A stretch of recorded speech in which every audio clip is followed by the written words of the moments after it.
Presidential Decree number 851, 13-month pay law. Pag December na mga boss, excited na tayo dahil ilaabangan nating lahat. Yan mga boss. Saad nga dito ni Senator Amy Marcos, alam nyo ba na ang 13-month pay ay ginawang mandato ng aking ama na si Presidente Ferdinand E. Marcos.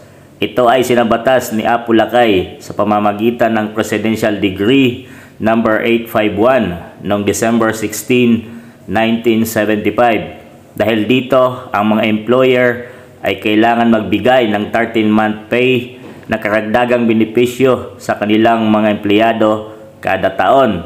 Nasa batas din na dapat matanggap na ang 13-month pay ng mga empleyado hindi lalampas sa December 24. 2 araw na lang, yan mga boss. Nakatanggap na ba ang lahat ng 13-month pay? Yan. Ngayon nga mga boss ay December 22 na at 2 araw na lang. Christmas na mga boss.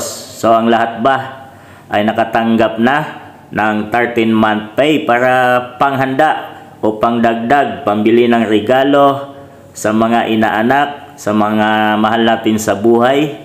So yan mga boss, napakahalaga nito dahil malaking tulong itong ginawa na ni Apo Lakay, no, na 13-month pay dahil obligasyon talaga ng ating mga company na pinagtatrabahoan na bigyan tayo ng 13-month pay mga boss.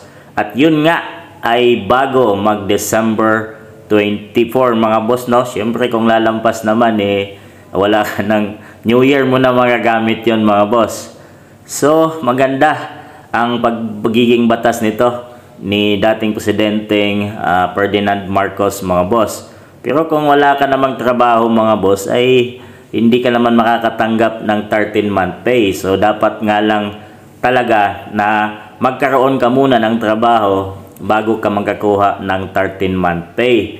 So Pasko na mga boss, kumusta naman ang Christmas ninyong lahat? Yan, sana ay lahat masaya at alam naman natin na napakabahal ng mga bilihin ngayon mga boss sa Pilipinas. Unang-una yung mga sangkap pangalang bigas, syempre ulam, ay yan ang pinakamahalagang handa. Kahit naman konting handa mga boss ay nagiging masaya yung mga Pilipino basta sama-sama lang mga boss, no.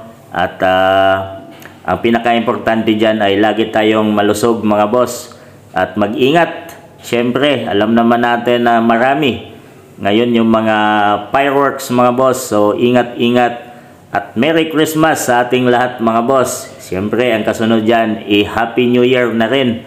Advance mga boss. At ingat kayo palagi. Thank you so much.